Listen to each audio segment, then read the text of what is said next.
En el nombre del Padre, del Hijo y del Espíritu Santo. Amén. Amén. Ave María Purísima.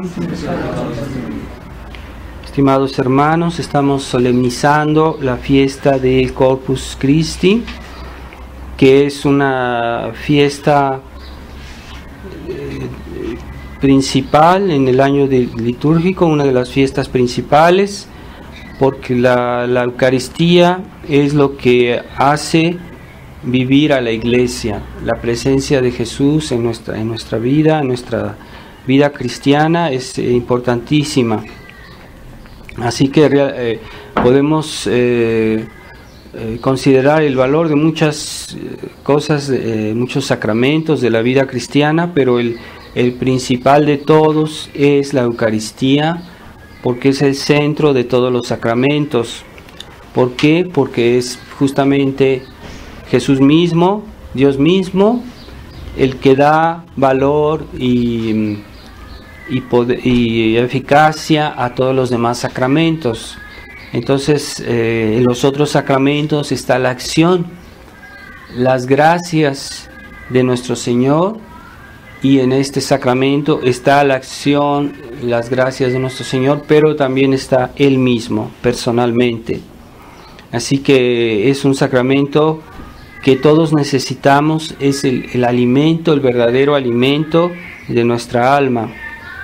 Y Dios nuestro Señor hizo este sacramento para fortificarnos y confirmarnos en la vida cristiana.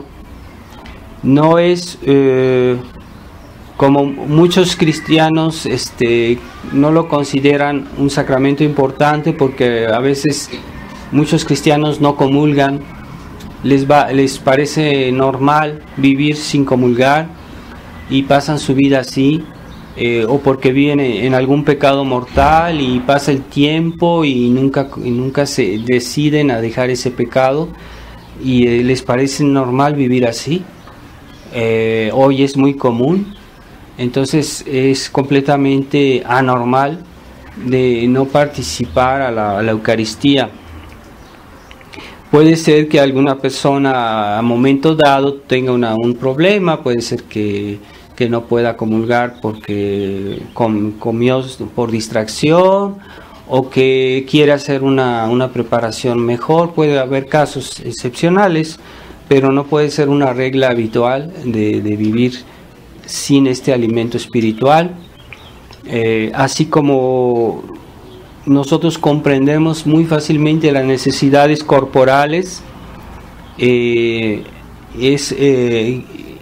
por ejemplo, la alimentación, la medicina, el descanso, etcétera, y no tenemos negligencia por ellas. Pero las necesidades del alma, como no vemos nuestra alma, nuestra alma aparentemente no sufre, entonces no sentimos realmente sus necesidades, y lo cual no será así después de nuestra muerte. Después de nuestra muerte seremos directamente conscientes realmente de las carencias y necesidades del alma. Por eso las almas de los difuntos sufren, y sufren muchísimo, porque tienen una conciencia directa de sus miserias y de sus necesidades, de sus carencias. Pero en esta vida las necesidades de nuestra alma están como escondidas, pero no dejan de ser algo real. Realmente nuestra alma necesita los auxilios espirituales. Primero, claro está, vivir en gracia de Dios,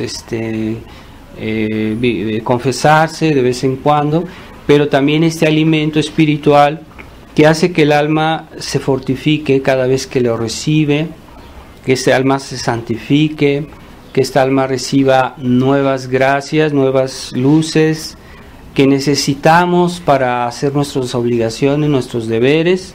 Entonces es muy importante el alimento espiritual. Como dice nuestro Señor, este alimento es verdadera comida, verdadera bebida, y la necesitamos. Entonces el demonio se encarniza mucho contra este sacramento, que realmente es uno con la misa, porque es en la Santa Misa que se realiza la presencia real de nuestro Señor en la Eucaristía, y que al mismo tiempo se renueva el sacrificio de la cruz, que se renueva en el altar cada vez que se dice la misa, se reactualiza el sacrificio de la cruz en el altar, y al reactualizar ese sacrificio también se hace presente Jesucristo mismo, para que podamos acceder a Él. Y normalmente pues en una iglesia, en una capilla, después de la misa permanece la hostia presente, para que tengamos la oportunidad de ir a hablar con nuestro Señor. ¿Cuál es la razón por la cual se conserva la Eucaristía en los tabernáculos después de la misa, en la semana, toda la semana, todo el año? Pues no es una necesidad de parte de Dios. Dios no tiene necesidad de estar ahí en un tabernáculo encerrado las 24 horas del día. Él no tiene ninguna necesidad.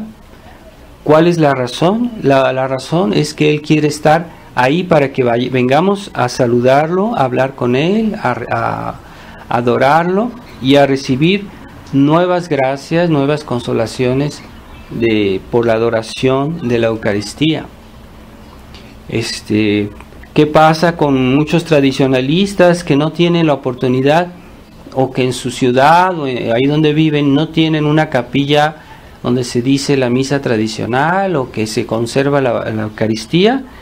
Pues eso no debe hacerles olvidar que hay que adorar la Eucaristía, que hay que venerarla incluso a distancia, aunque hoy no sabemos si Jesús está realmente presente cuando vamos a las iglesias modernas donde se dice la nueva misa. Pues la nueva misa se presta a la ambigüedad, se presta a la invalidez, porque ya hay muchos sacerdotes cada día más que no creen en la presencia real y que no consagran, que dicen una misa pero Jesús no está realmente presente. Así que vamos a veces a una iglesia y pasamos y no sabemos si realmente Jesús está ahí presente. Pero en una misa una misa tradicional, una misa católica, tenemos la certitud que está presente nuestro Señor.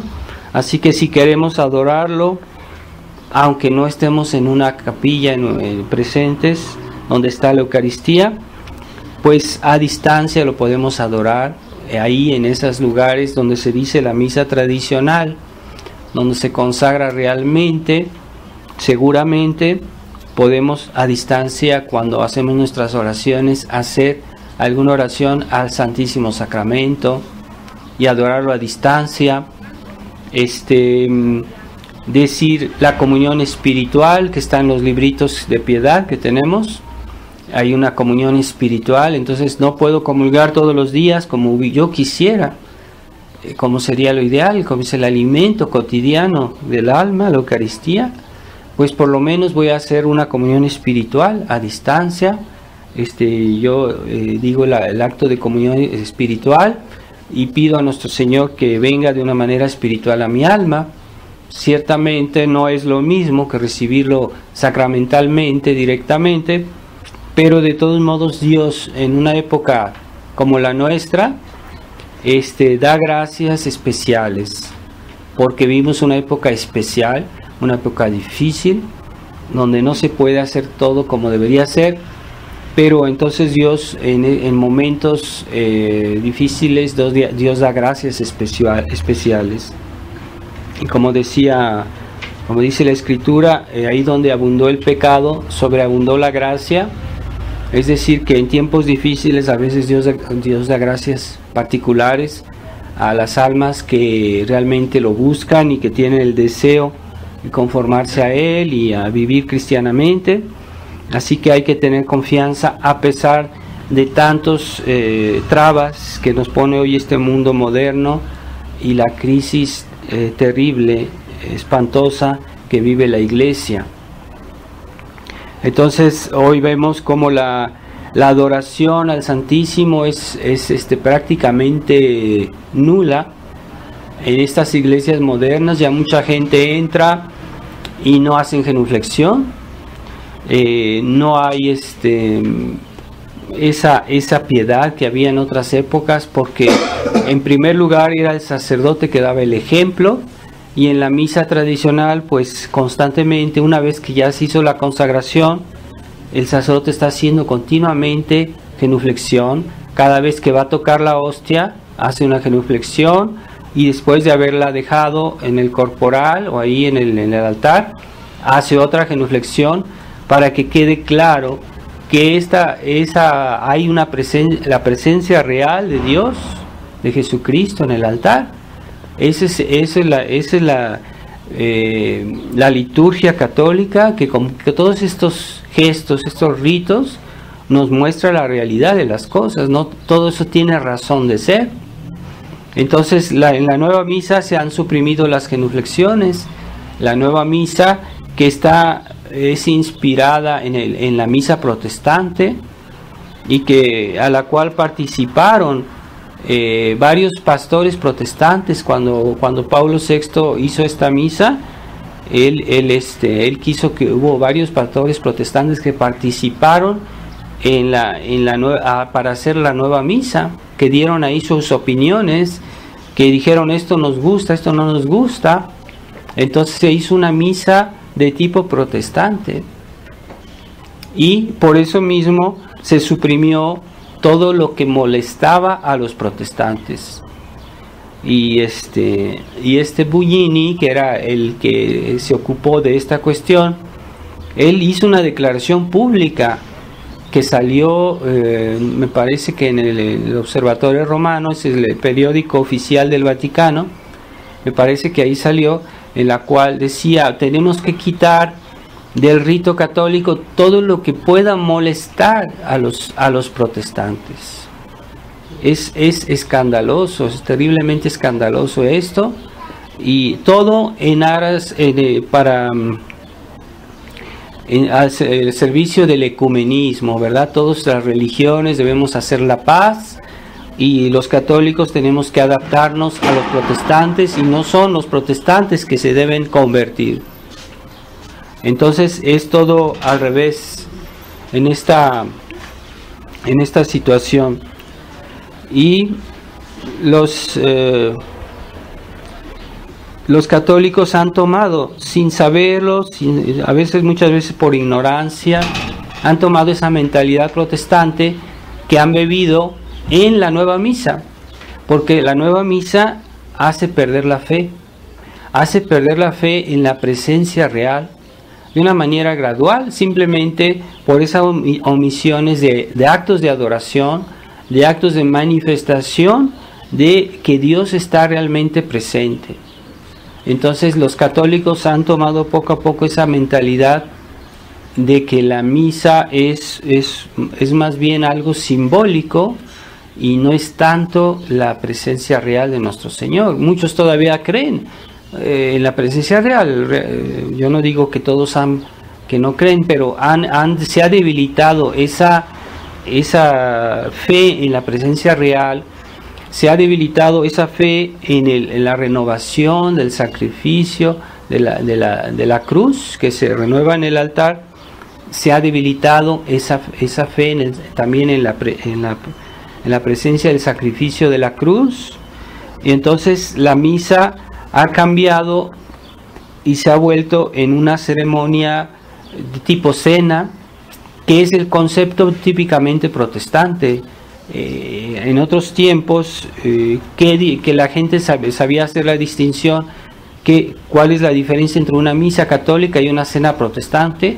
Pues es simplemente que para ellos la misa no es el sacrificio o la renovación del sacrificio de la cruz, sino una cena. Entonces hoy ya los católicos ya tienen ese concepto de la cena, porque se ha suprimido todos esos aspectos que mostraban que la misa es un sacrificio. Se ha suprimido la cruz, que se debería poner en medio del altar, en un lugar visible, para manifestar que la misa es la renovación del sacrificio de la cruz. Por eso antes era obligatorio poner la cruz en el altar. Hoy hay altares que ni siquiera tienen cruz, o ponen, lo que está ahí es un micrófono, es una mesa. El altar es un lugar donde se celebra un sacrificio.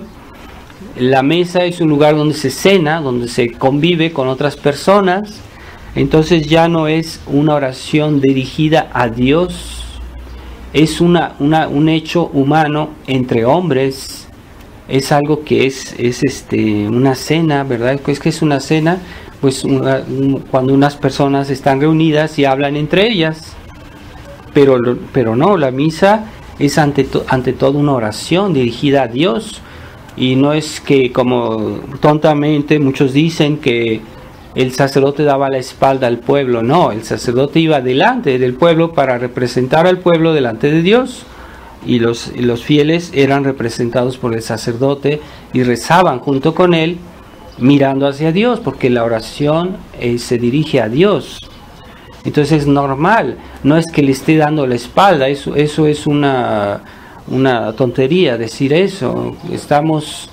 Cuando alguien representa a otra persona, pues va adelante para representarla, y no quiere decir que le esté dando la espalda. Eso no tiene sentido. Entonces el concepto protestante es que la misa, para ellos es la cena, pues es una reunión en la cual todos celebran, todos son sacerdotes, todos son los que hacen la misa, y ya el sacerdote no existe, ya no hay un sacerdote, todos son ministros.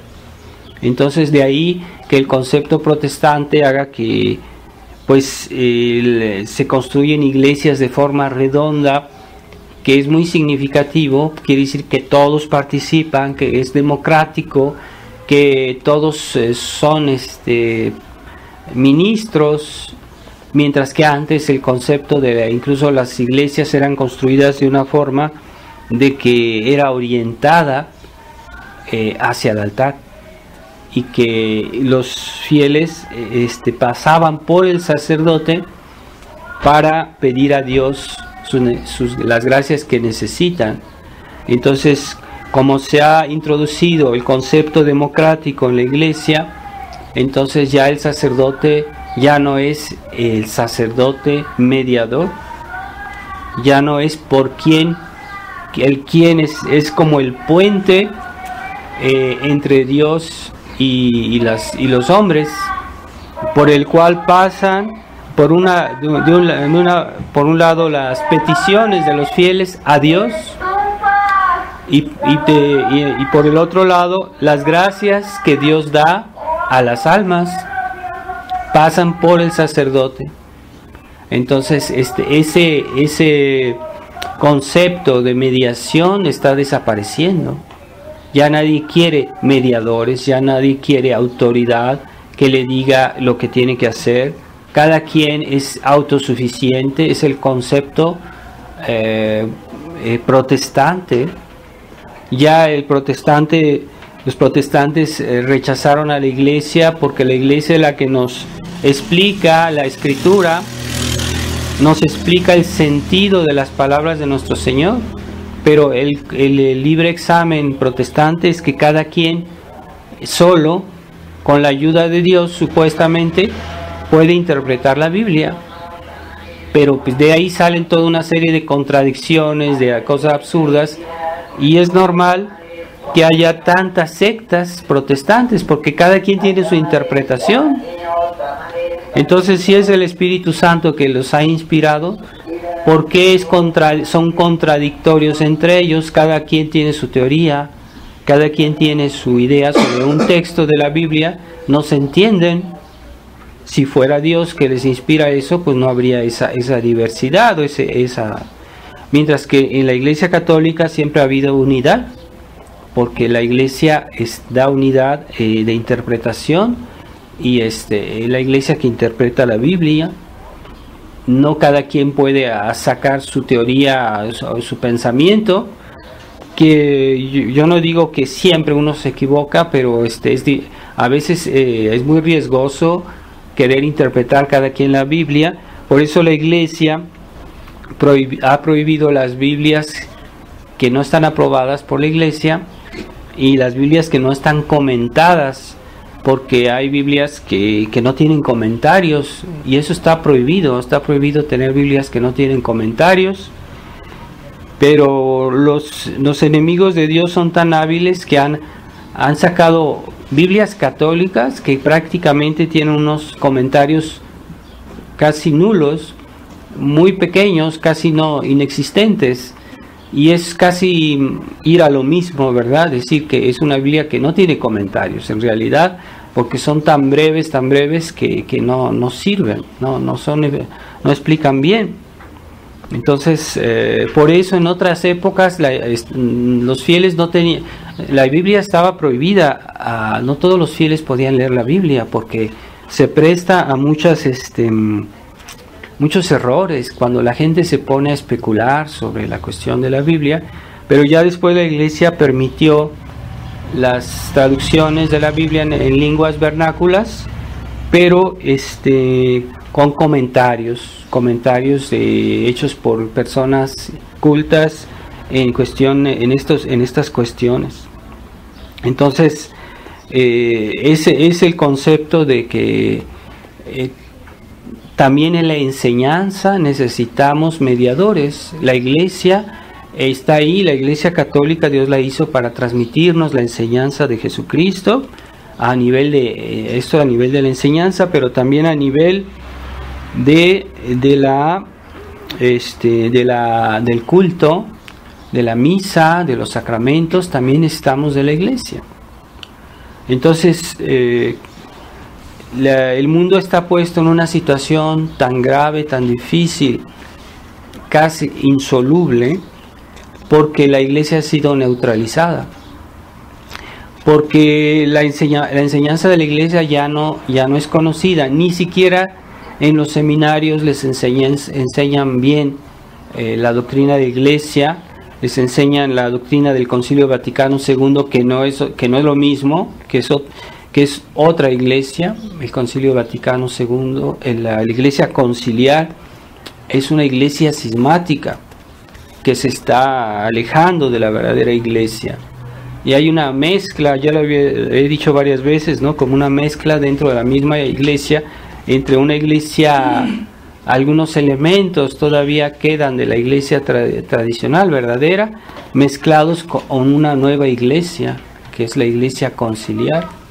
Y pocas personas tienen la gracia de distinguir, de hacer la distinción, ¿verdad? ¿Qué es lo que pertenece realmente a la Iglesia católica? Y nosotros tenemos esa ventaja de poder decir, bueno, esto no es de la Iglesia, esto no lo acepto, esto no está bien, ¿verdad?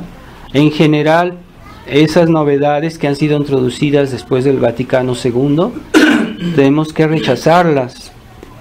No quiere decir que estamos siendo cismáticos, pero los que están siendo cismáticos son aquellos hombres de Iglesia que han introducido estas novedades, pero no los seguimos, no los podemos seguir. Y en la liturgia, pues de una parte la crisis de la enseñanza católica por las autoridades de la Iglesia, que ya no enseñan la verdadera fe, la verdadera doctrina, o la enseñan alterada, deformada o mezclada con elementos que no son católicos, que no son doctrina católica. Y después la crisis de la gracia, de los medios de gracia, que son la misa, los sacramentos, la Eucaristía, que también muchas almas o no tienen acceso a ellos, o si tienen acceso desde una manera que se vuelve ineficaz. Muchas veces esa gracia que Dios da, que pudiera dar, se vuelve ineficaz porque o unas personas comulgan en pecado mortal, o porque ya no creen, porque han perdido la fe, aunque vayan a misa y que reciban la Eucaristía. Hay personas que ya no tienen la fe católica, y entonces es una cosa caótica, que en la cual una situación caótica en la cual se renuevan muchos sacrilegios, muchas profanaciones, muchas almas que viven en pecado mortal y que incluso se autojustifican diciendo que están bien, porque el sacerdote les dijo que están bien. Como el Papa ha dicho, parece ser recientemente, a un homosexual, le dijo: no te preocupes, si Dios te hizo así. O sea, es una cosa horrible, comentario tal, es una blasfemia decir eso. Y esas personas viven el error porque los pastores las han inducido en el error. Pero no quiere decir que cuando un pastor nos dice algo manifiestamente falso, manifiestamente malo, eso no quiere decir que los fieles estén justificados por seguir eso, porque saben bien que eso está mal. O últimamente el Papa acaba de hacer cardenal a un obispo boliviano que vive públicamente con una mujer y tiene hijos y que según eso tiene una esposa y es un hecho notorio y lo acaba de hacer cardenal. Es una manera tácita aprobar el matrimonio de los sacerdotes del Papa Francisco. Son escándalos tremendos. Entonces muchas personas se quieren autojustificar por los malos consejos del clero decadente, modernista, pero eso no quiere decir que Dios acepta eso, y no quiere decir que esas personas puedan forzosamente vivir en estado de gracia pretendiendo tenerlo.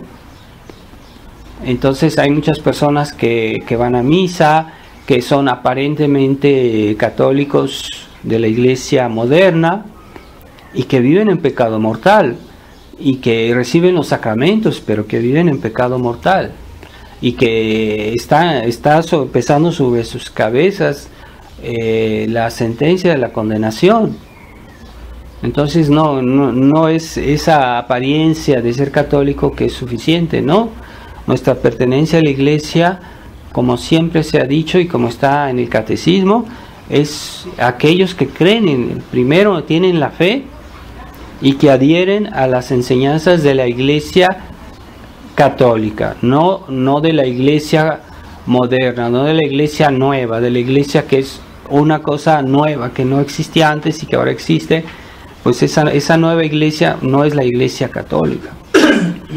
Entonces hay una crisis, una desorientación diabólica horrible que estamos viviendo, pero hagámonos bien claro en nuestra mente que primero hay que tener la fe para participar a todos los dones de la iglesia, a todos los bienes de la iglesia. Si no tenemos la verdadera fe, no podemos participar ni a la enseñanza de Dios por la iglesia, ni a los sacramentos, ni a las gracias que Dios da a aquellos que viven en la comunión de los santos. Entonces, esta desorientación es terrible, gravísima, porque muchas personas se autoengañan creyendo supuestamente que poderse salvar así, están yendo hacia el infierno, y no se justifica cosas que, aunque vengan de la autoridad, contradicen la razón, contradicen el sentido más elemental de la fe, del sentido de la fe cristiana, y eso no justifica a una persona para decir: yo estoy en gracia de Dios, yo soy católico, yo me voy a salvar, cuando son los pastores que les dan cosas manifiestamente negativas. No podemos aceptar eso. Entonces es una posición de comodidad decir: no, pues yo sigo porque todos hacen eso. No, eso no es suficiente delante de Dios. Antes que el número de personas está las razones de fe y de razón. O sea, hay cosas que son, la razón nos dice que son así, y aunque nos diga el Papa lo contrario, el Papa no puede ir contra la razón, contra algo que es evidente, que es sabemos que es algo malo, que es absurdo. El Papa no nos puede negar eso, y Dios nunca nos va a pedir que neguemos la razón para servirle. Y la razón y la fe no están divorciadas, están juntas, no hay contradicción. Así que algo que es manifiestamente contrario a la razón es porque también está contra la fe. Es lo que nos han querido hacer creer, esta propaganda liberal de que la razón y la fe están divorciadas. No es cierto. Son armoniosas, perfectamente armoniosas, pero a veces la razón no llega a explicar ciertas cosas y la fe viene en su auxilio y suple las deficiencias de nuestra razón, pero no quiere decir que sea contrarias. Así que debemos creer en la presencia real de nuestro Señor, porque es Dios, Jesús, que nos lo ha dicho, que la Iglesia nos lo ha enseñado, y que es el gran medio de santificación. Realmente tenemos un contacto físico con nuestro Señor, con Dios. Qué consolación y fuentes de bienestar, incluso físico. Dios, a las personas que comulgan bien, hasta en su salud se refleja. Y las personas que comulgan mal, como dice el apóstol, hay personas que allá en su época dice que muchos se enferman y hasta mueren. ¿Por qué? Porque reciben la Eucaristía indignamente. Quiere decir que Dios castiga incluso con enfermedades a veces las profanaciones. Pero de la misma manera la Eucaristía es fuente no solo de salud espiritual, sino también física. Dios da bendiciones a una persona que comulga como debe ser. Así que tengamos respeto por la Eucaristía, no solo un respeto interior, un respeto de convicción, de razón, sino también exterior, ¿verdad? Como la Iglesia nos pide, saber hacer la genuflexión cuando vamos a una iglesia donde está la presencia real, saberlo recibir de rodillas con todo el respeto, después de comulgar hacer una acción de gracias, porque mientras las especies del pan no se corrompen, que está todavía presente nuestro Señor en nosotros.